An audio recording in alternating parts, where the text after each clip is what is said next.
More now on our top story this hour. In the second major attack in 2 days, Taliban insurgents have stormed the giant Bagram air base, part of the U.S. military operation in Afghanistan. A U.S. contractor and nearly a dozen insurgents were killed. I sat down with Dr. Abdullah Abdullah, the former foreign minister of Afghanistan, now the key opposition leader. Dr. Abdullah, we've known each other for a long time. I've known you as a blunt, candid individual.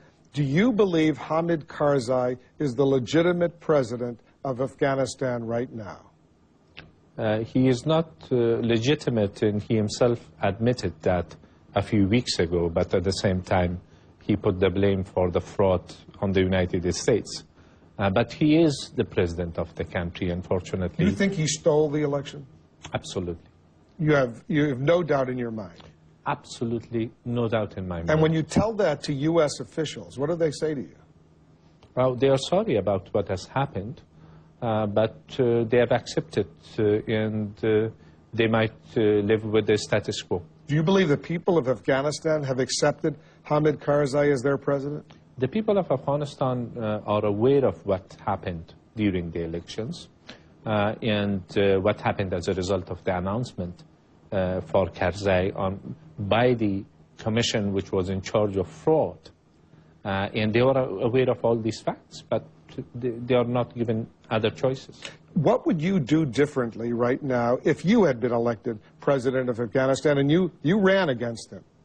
To be honest, to our own people, as well as to our friends, and start changing things. Like what? In terms of issues of governance, corruption is the main problem, and that's the main problem which has helped insurgency in some parts of the country. The drugs? It's drugs, it's corruption in the government and the high officials. Is he corrupt, Karzai? Do you believe President Karzai is corrupt personally? He has a lot of corruption around him. But is he stealing money? He himself personally, no, I shouldn't say so. So he doesn't? But the family? You think his brother, for example? Everybody is using the influence of the name in order to get something. And corruption is there in the very high level of the government and also deep down. What should the U.S., the Obama administration, be doing differently right now? To define the mission in a way that it is understandable to your own public here, as well as to our own people. And also to stand by the process and to regain the trust of the people by proving that you are supporting the people of Afghanistan, the process in Afghanistan, and not just one person. Because as we speak, the Taliban, the other insurgents, the terrorists, they seem to be on the offensive, even going after the U.S. base at Bagram, even as we speak right now.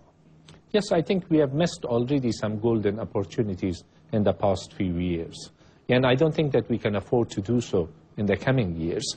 For the current administration, the U.S. administration, to have a consistent message to our people as well as to yours, and to have consistency in their strategy, policies, and also a coherent voice. Does President Obama have a consistent strategy in Afghanistan? The perception about the strategy in Afghanistan, as far as the people of Afghanistan are concerned, or the enemies of peace and peaceful process in Afghanistan, like Taliban and Al-Qaeda is concerned, or the countries surrounding Afghanistan, the perception is very different. And you will find people confused. Do you believe the U.S. and NATO forces in Afghanistan right now are occupying forces? No, I don't. I still do believe that the people of Afghanistan are appreciative of the efforts by the United States and NATO there, and they do understand the need for their presence. What happens when they leave?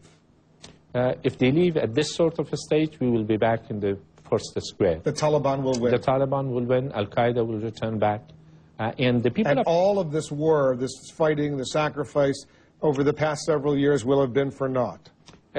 If you leave prematurely, without leaving behind a stable system in institutions which can function and keep the country together, the only people which will benefit from that will be Taliban and Al-Qaeda. It looks like Karzai wants to negotiate with the Taliban. Am I right or wrong? You're right. He says that he wants to negotiate with the Taliban. Do you want to negotiate with the Taliban?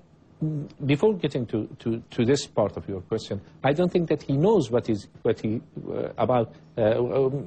if he understands that what is it that he is talking about. Because if you're talking about the Taliban, which are intimately working together with Al-Qaeda, and at the same time this government led by Mr. Karzai is losing support of ordinary people, absolute majority of the people, the two cannot work together. So is the Taliban right now winning? Certainly the current partnership is not in the winning side. Because I'm very worried about 3 years, 5 years, 10 years from now. How long do you believe U.S. forces will have to make a commitment to stay in Afghanistan?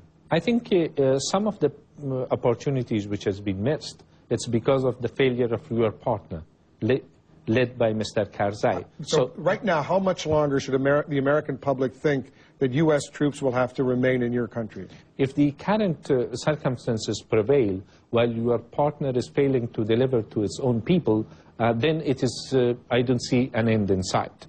If that circumstances changes, that we altogether, Afghans in the international community, can win the people of Afghanistan, then that will shorten that period.